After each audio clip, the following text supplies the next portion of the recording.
স্নান সেরে প্রতিটা মেয়ে যেটা করে সেটাই আমি করছি। এই দেখো চলে এলাম ড্রেসিং টেবিলের সামনে। তো ড্রেসিং টেবিলের সামনে এসে একটু নিজেকে ফ্রেশ করব, তারপরে যাব পুজো করতে। তো তাই তোমাদের সামনে একটুখানি শেয়ার করলাম। আর এই দেখো ফ্রেশ করলাম, তারপরে নিয়ে নিলাম এই দেখো হাতে হচ্ছে ক্রিম। ক্রিম বলতে আমি সাধারণত নিভিয়া সবটাই ব্যবহার করি এই শীতকাল ভর। তো নিভিয়া সবটা। আর ওদিকে আমার ছেলে কি করছে বলো তো, পুরো বসে আছে। ভেজা চুল বেশি আঁচড়াই না, কারণ ভেজা চুল বেশি ঝরে যায়।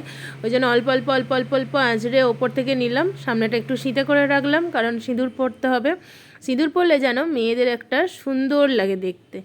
আমার তো বেশ ভালো লাগে। তোমাদের কেমন লাগে একটু সুন্দর করে কমেন্ট করো। আর এবার দেখো আমি ক্রিম মাখবো। আর খোলা চুলে সিঁদুর পরতে নেই, তোমরা সেটা সবাই জানো। তাই একটু চুলটাকে একটু ক্লিপ দিয়ে ক্যাচার দিয়ে আটকে নিলাম। আর এইখানে এবার মেখে নিচ্ছি হচ্ছে ওই যে নিভিয়া সফট ক্রিম। তো যাই হোক, ছোটো কোটোই নিভিয়া সফট ক্রিমটা অনেকটা কম আছে, মানে আমার যেটা লাগে সেটা হবে না। তাই আমার একটা বড় ডাব্বা কেনা আছে, এই যে দেখতে পাচ্ছ। ওই বড় ডাব্বাটা থেকে বড় ডাব্বাটা থেকে ছোটো কোটোই তুলি, তারপরে সেটা এবার বড় ছোটো কোটো থেকে আমি প্রতিদিনেরটা ইউজ করি।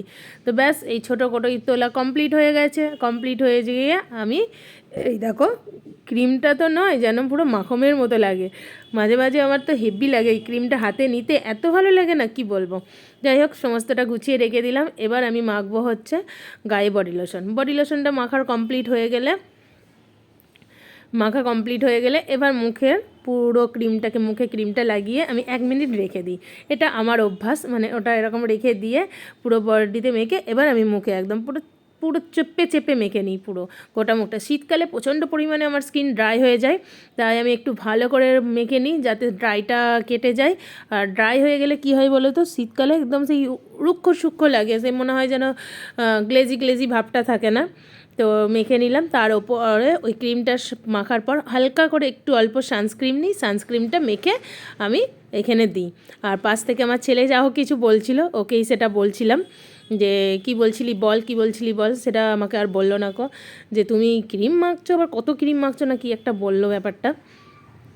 আর এই দেখো, এটা সানস্ক্রিনটা থপ করে গোটা মুখ মেখে নিই। এবার পালা এলো যে জিনিসটার জন্য মেয়েদের সৌন্দর্য বাড়ে, সেই জিনিসটা পরার পালা, যেটা তোমাদেরকে প্রথমেই বললাম। এই দেখো আমার ছেলে কেমন শুয়ে এখানে ট্যাব দেখছে। ওরা যে স্কুল যায়নি, যে স্কুল পাঠায়নি, শরীরটা ঠিক নেই বলে। আর এই দেখো যে সময়টা চলে এলো, সেই মুহূর্তটা যেটার জন্য মেয়েদের একটা সৌন্দর্য লাগে, একটা আলাদা মাধুর্য। এই দেখো পরে নিচ্ছি। তবে আমি হাতে করে ভালো পরতে পারি না। আমি কিন্তু এই যে ব্রাশ আছে না, যে আইশ্যাডো ব্রাশগুলো হয়, আইশ্যাডো ব্রাশে করেই আমি সিঁদুর পরি। এটা আমার অনেক দিনের অভ্যাস বলতে পারো। আর এই দেখো কণ্ঠে দিয়ে নিলাম, কপালে দিয়ে নিলাম। আমি কিন্তু বাবা এত নিয়মকানুন মেনে পড়ি না, কারণ ভিডিওটা ছাড়ার পর অনেকেই বাবা কমেন্ট করবে এই নিয়ম করে করো, এটা ভুল করলে কেন। আমি যেটা আমার মনে হয় আমি সেটা করি, এত নিয়মকানুন মেনে করি না। তো যাই হোক, তোমাদের কেমন লাগলো ভিডিওটা একটু বলো।